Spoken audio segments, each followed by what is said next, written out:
Nah, di sini Imam Ibnu Athaillah ngasih wejangan ke kita. Ida bakaita, kalau kamu nangis limauti waladika masalah, karena matinya anakmu, contohnya. Walam tabki, tapi kamu tidak nangis lima fata kaminan ibadah, karena kamu tidak melaksanakan ibadah, kata sholat seperti ninggalin sholat, maka pahamlah pada saat itu kamu belum benar dalam beribadah. Anak itu titipan, yang dititip siapa? Gusti Allah. Terserah Allah mau ngambil kapan juga, toh lambat laun itu masih akan diambil, bener kan? Sholat itu perintah Allah. Nah, kalau kita dihadapkan oleh perintah dengan titipan, titipan mau diambil, lalu di sini ada perintah, maka laksanakan perintah. Harusnya seperti itu. Kita kan diperintah sholat oleh Allah, lalu kemudian kita yang sadar kita adalah hamba Allah, kemudian nggak sholat, maka kita akan punya ketakutan, ya Allah, Allah yang perintah saya pasti marah, kan gitu kan? Pasti marah ini. Lalu alasannya begini, kan saya nggak sholat karena ngejagain mobil, ya Allah. Kan saya nggak sholat karena ngejagain anak, ya Allah. Kan saya nggak ngaji karena anak saya sakit, saya jagain, ya Allah. Woi, kenapa nggak ngaji? Anak ini puyeng aja.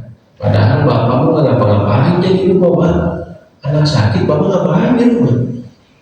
Ya ngurusin ibu, istri bapak, kan begitu. Giliran pas kerja, atau anak lagi gede jadi terus kerja. Giliran kalau sakit, alasannya ada aja. Ini kira-kira Gusti Allah ridho nggak hal seperti itu? Nggak ridho, makanya hidupnya Allah cabut keberkahan. Berarti belum paham hakikat kebahagiaan dia. Hakikat bahagia itu kalau paham mana perintah, mana titipan. Nggak gitu tuh Pak. Dan akhirnya begini nih Pak. Ketika kita meninggal dunia, istri kita nangis, istri kita nggak nangis begini Pak, ini suami saya selamat enggak sampai ke akhirat, suami saya dikubur bebas enggak dari siksaan kubur. Tuh kalau ada istri yang nangis begitu baru cakep, cuma ada enggak? Begitu bertanya. Nah, lalu orang yang kita bela-bela anak kita, istri kita bela tuh, kita kerja buat mereka dan lain sebagainya Pak. Lalu kita meninggalkan sholat, yang itu perintah Allah, meninggalkan ngaji, yang itu perintah Allah, meninggalkan seluruh ibadah, yang itu perintah Allah secara total, contohnya karena perkara-perkara tadi. Lalu kita meninggal dunia, kita melihat dari alam kubur dia, ya Allah, yang saya belain kagak ngebelain saya. Gimana? Yang saya belain, yang saya kuliahin sampai S3 jadi dokter, yang kemudian jadi insinyur, yang kemudian karena tidak dibekali dengan ilmu agama, kok kagak diingat ke saya ya, begitu tuh, gak ingat bersama, saja, maka kita akan menyesal. Dulu saya banyak tinggal ibadah karena dia, sekarang saya di dalam kubur tidak diingat oleh dia. Ini penyesalan Pak. Alhamdulillah, subhanallah. Lah Ustaz, bukankah kalau anak soleh itu adalah bagian daripada keberuntungan orang yang beriman? Benar, cuma tadi kan Bapak ngomong anaknya soleh, jadi harus soleh anaknya. Kalau anaknya nggak soleh, maka akan jadi beban nanti buat kita. Inilah dia para jamaah yang dimuliakan Allah. Jadi patut kita timbang-timbang nih, anak kita punya, lalu ada ngaji nih apa Haji Basri malam Senin ya.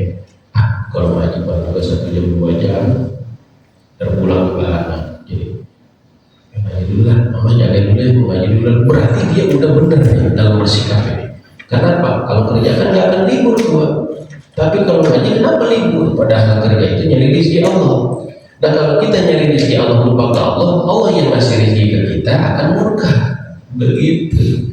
Jadi mudah-mudahan dapat dipahami, dan sekali lagi mudah-mudahan nasihat ini bisa masuk ke dalam hati kita, bisa kita amalkan dalam kehidupan kita sehari-hari.